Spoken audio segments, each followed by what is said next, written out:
Hello students, welcome to the video lesson of haloalkanes and haloarenes. In this video, we are going to study about nature of carbon halogen bond. We know that carbon halogen bond is polar in nature because halogen is highly electronegative and carbon is electropositive.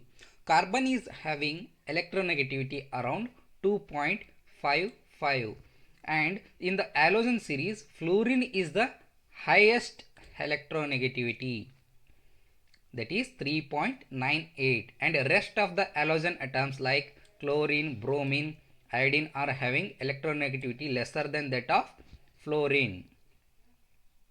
That means electronegativity decreases from fluorine to iodine.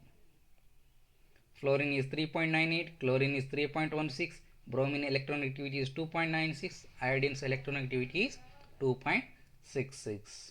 Due to this difference in electronegativity, the halogen atom attracts sigma bond towards itself.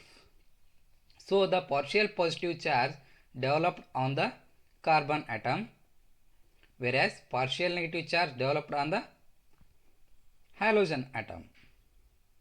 And there are some parameters of carbon halogen bond. In that, first one is bond length. We know that in periodic table, size of the halogen atom increases down the group. Fluorine atom is smallest and hydrogen atom is the largest one. The carbon fluorine bond is very strongest bond because of maximum difference in electronegativity. Why? Because fluorine is having electronegativity 3.98 and carbon is having 2.55 electronegativity. Therefore, the difference is maximum.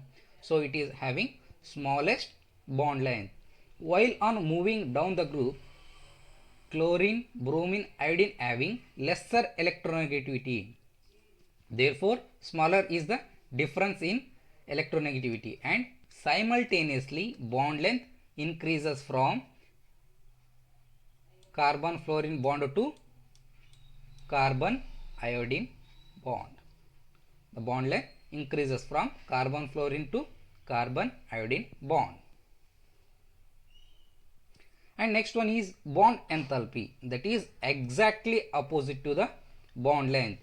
Bond length is inversely proportional to bond enthalpy.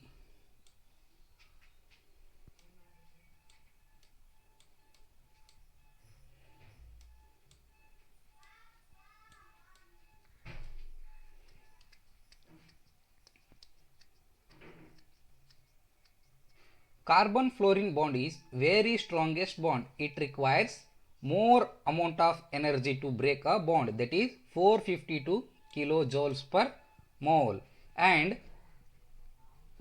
carbon iodine bond is weakest bond amongst them. Therefore, it requires least amount of or small amount of energy to break a bond, that is 234 kilojoule per mole. So, bond enthalpy decreases from carbon fluorine bond to carbon iodine bond, decreases. This one increases. That's why we told bond length is inversely proportional to bond enthalpy. This one increases, this one is decreases down the group. And next one is dipole moment. It is a product of charge and distance. Dipole moment is product of charge and distance. Mu is equals to Q into D. So here dipole moment values are like this: 1.847 for carbon fluorine, 1.860 for carbon chlorine bond, and 1.830 for carbon bromine bond, 1.636 for carbon iodine bond, that is in D by.